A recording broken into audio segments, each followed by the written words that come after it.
अध्यक्ष महोदया, मैं आपका आभारी हूँ कि आज सदन में आपने बहुत महत्वपूर्ण विषय पर चर्चा करने की अनुमति दी है।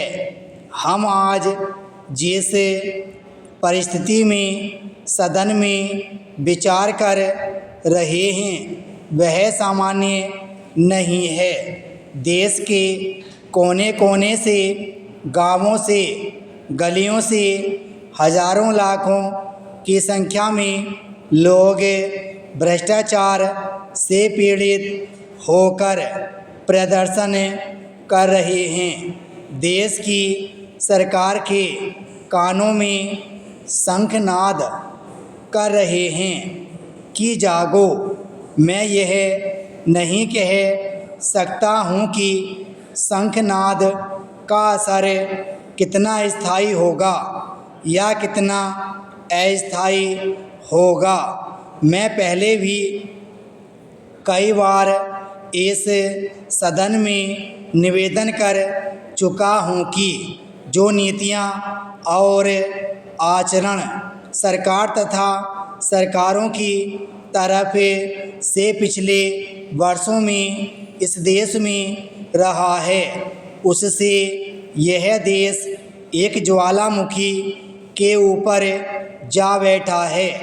वह ज्वालामुखी कब फटेगा और कितनी दूर तक इसकी ज्वाला जाएगी, उसका लावा कितनी दूर तक जाएगा, इसका अंदाज हम पिछले कुछ दिनों से राजधानी और देश के अनेक भागों में देख रहे हैं। यह सबके लिए, सभी राजनीतिक दलों के लिए, सरकारों के लिए, पार्टियों के लिए, राजनेताओं के लिए चेतावनी है। खतरे की घंटी है कि वे इस संबंध में अति गंभीर और त्वरित कार्यवाही करें। आज तो ऐसा लगता है कि सरकार के इकबाल को लोगों ने अस्वीकार कर दिया है।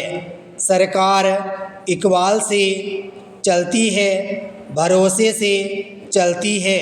आज लोगों का विश्वास सरकार से हट गया है और धीरे धीरे सारी राजनीतिक प्रक्रिया से हटने की कोशिश हो रही है, हटाए जाने की कोशिश हो रही है। यह गंभीर खतरे हैं, इसलिए हमें इसकी तरफ बहुत ध्यान से और गंभीरता के साथ राष्ट्रीय संकट के निवारण की दृष्टि से विचार करना चाहिए। इसमें हठधर्मिता की ज़रूरत नहीं है, इसमें पहल की ज़रूरत है। देश को विश्वास दिलाने की ज़रूरत है। यह नेताओं की नेक नियति पर संसदीय और न्यायिक प्रक्रियाओं की प्रभावकारी क्रियाशीलता की बात है। हम कर सकते हैं, दिखा सकते हैं, बदल सकते हैं। इसका भरोसा जनता को रहना चाहिए। जनता के मन में हमारे ऊपर भरोसा रहना चाहिए। मुझे बहुत तकलीफ़ के साथ कहना पड़ रहा है कि पिछले 4-5 सालों में यह भरोसा देश की जनता के मन से उठ गया है। आप गौर करें कि पिछले 5 सालों में, विशेषकर वर्ष 2005 से 2011 तक इस देश में केंद्रीय और राज्य स्तरों पर विभिन्न स्थानों पर बड़े नेताओं, अफसरों, उद्योगपतियों और न्यायपालिका के भ्रष्ट आचरण और भ्रष्टाचार की घटनाएं सामने आई हैं। विराम पैराचीन।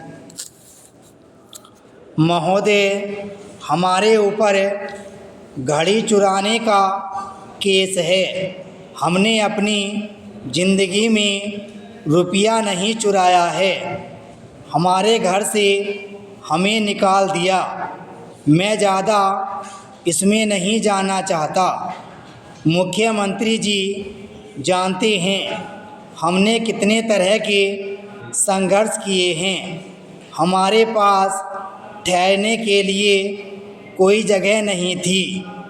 हम पार्टी के दफ्तर में सोते थे। इन्होंने हमें सांसद बनाया, लेकिन आज कोई आदमी हमें टोपी पहनाने लगे कि तुम टोपी पहनो। टोपी हमारे पिताजी पहनते थे जो आज़ादी की लड़ाई में गए। टोपी गांधी जी और इस देश के गांव के लोगों का प्रतीक है और महाराष्ट्र और पश्चिमी उत्तर प्रदेश में टोपी इज्जत और सम्मान की चीज़ है। सभापति महोदय, आपने मुझे भ्रष्टाचार जैसे अहम मुद्दे पर अपने विचार व्यक्त करने की इजाज़त देने के लिए आभारी हूँ।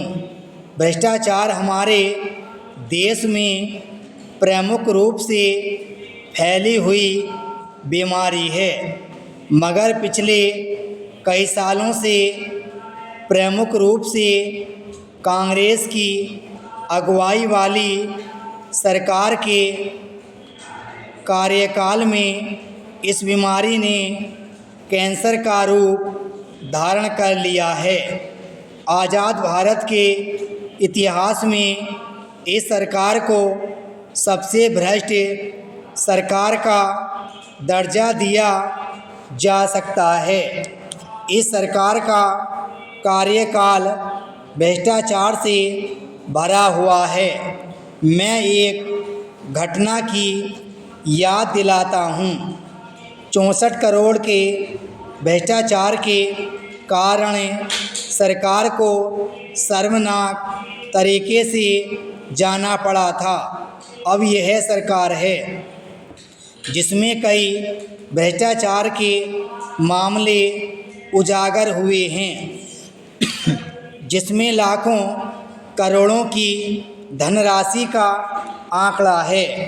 मेरा स्पष्ट मानना है कि अन्ना जी की अगुवाई में समस्त देश आगे आया है और लाखों लोगों की वेदना उजागर हुई है। मेरा यह भी मानना है कि कांग्रेस सरकार के कुशासन एवं भ्रष्ट आचरण के सामने जन आक्रोश उभर कर सामने आया है। भ्रष्टाचार का सबसे ज़्यादा और प्रतिकूल असर गरीबों, दलितों, वनवासियों एवं श्रमजीवियों पर पड़ता है, जो राजस्व सरकार की तिजोरी में आना चाहिए। वह भ्रष्टाचार की वजह से भ्रष्ट लोगों के जरिए काला धन के रूप में विदेशी बैंकों में जमा होता है। इससे देश को नुकसान होता है। 2009 के लोकसभा चुनाव के दौरान हमारे नेताजी ने इसके खिलाफ मुहिम चलाई थी और अब विदेशी बैंकों में काले धन की बात उजागर होती दिख रही है। मैं इसे बड़ी उपलब्धि मानता हूँ। भ्रष्टाचार को रोकने के लिए कई ठोस कदम उठाने की ज़रूरत है। मेरा मानना है कि इसके लिए एक मजबूत और ठोस लोकपाल बिल भारतीय संविधान के प्रावधान के जरिए जाया जाए। विराम स्टॉप।